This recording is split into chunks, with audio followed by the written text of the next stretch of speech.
రుణాలు 2610 కోట్ల రూపాయలు అయితే చేదోడు ద్వారా నా అక్క చెల్లెమ్మలకు మంచి జరిగిస్తూ వాళ్ళకిచ్చిన సొమ్ము 404 కోట్ల రూపాయలు కేవలం నా అక్క చెల్లెమ్మలకు ఈ 56 నెలల కాలంలోనే ఇవ్వగలిగాము అని కూడా ఈ సందర్భంగా చెప్పడానికి గర్వపడతా ఉన్నా.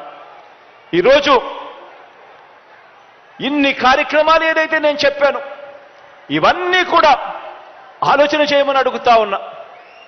గతంలో ఈ కార్యక్రమాలు కానీ గతంలో ఈ మాదిరిగా అక్క చెల్లెమ్మల గురించి కానీ ఆలోచన చేసింది కానీ అక్క చెల్లెమ్మలను పట్టించుకునింది కానీ ఆ అక్క చెల్లెమ్మల పిల్లల గురించి కానీ వాళ్ళ కుటుంబాల గురించి కానీ పట్టించుకున్న పరిస్థితులు కానీ గతంలో ఎప్పుడైనా చూశామా అని చెప్పి ఒక్కసారి ఆలోచన చేయమని మిమ్మల్ని అందరినీ కూడా కోరుతా ఉన్నా. గట్టిగా రెండు చేతులు పైకెత్తి ఇలా ఇలా ఇలా ఇలా ఇలా ఇలా ఇలా ఇలా ఇలా ఇలా ఇలా ఇలా ఇలా ఇలా ఇలా. కారణం ఏమిటి అని అంటే గతంలో కూడా ఒక పాలన ఉండేది. అప్పుడు కూడా ఒకే రాష్ట్రం, అప్పుడు కూడా ఇదే రాష్ట్రం, అప్పుడు కూడా ఇదే బడ్జెట్. మారిందల్లా కేవలం ముఖ్యమంత్రి మాత్రమే మారాడు. మిగిలినటివన్నీ మామూలే. అదే రాష్ట్రం, అదే బడ్జెట్. మారిందల్లా కేవలం ముఖ్యమంత్రి మాత్రమే. అప్పుల గ్రోత్ రేటు కూడా చూస్తే అప్పటికన్నా మీ బిడ్డ ప్రభుత్వంలో అప్పుల గ్రోత్ రేటు కూడా తక్కువే. మరి మీ బిడ్డ ప్రభుత్వంలో నా ప్రతి అక్క చెల్లెమ్మ ముఖాన చిరునవ్వు ఎలా కనపడతా ఉంది? గతంలో 5 సంవత్సరాల పీరియడ్లో ఆ గతంలో ఎందుకు అక్క చెల్లెమ్మలకు ఈ మంచి జరగలేదు అన్నది ఆలోచన చేయమని అడుగుతా ఉన్నా. కారణం ఒక్కటే. గతంలో దోచుకో, పంచుకో, తినుకో. దోచుకోవడం, దోచుకున్నది పంచుకోవడం. ఈరోజు మీ బిడ్డ ప్రభుత్వంలో మీ బిడ్డ బటన్ నొక్కుతున్నాడు, నేరుగా నా అక్క చెల్లెమ్మల కుటుంబాల ఖాతాల్లోకి డబ్బులు పోతా ఉన్నాయి. ఎవడు లంచాలు అడగడం లేదు, ఎవడు వివక్ష చూపడం లేదు.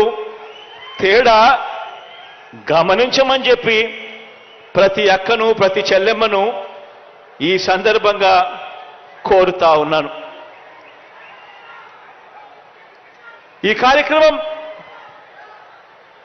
ఈ 6400 కోట్ల రూపాయలు ఇచ్చే ఈ కార్యక్రమం ఆసరా ఆసరా కింద 4వ విడత కింద మాట నెరవేర్చుకుంటూ ఇస్తా ఉన్న ఈ కార్యక్రమం ఏదైతే జరుగుతా ఉందో వచ్చే 14 రోజుల పాటు, అంటే ఈ రోజు నుంచి మొదలు పెడితే ఫిబ్రవరి 5వ తారీఖు దాకా ఒక పండుగ వాతావరణంలో ఈ 4వ విడత వైఎస్ఆర్ ఆసరా అనే ఈ కార్యక్రమం పొదుపు సంఘాల అక్క చెల్లెమ్మలకు ఈ 6400 కోట్ల రూపాయలు అందించే ఈ కార్యక్రమం రాష్ట్ర వ్యాప్తంగా కూడా జరుగుతుంది.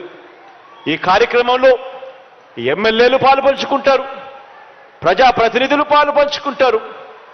అందరూ కూడా అక్క చెల్లెమ్మలతో పాటు వారి సంతోషాలలో వీళ్ళు కూడా ఏకమవుతారు.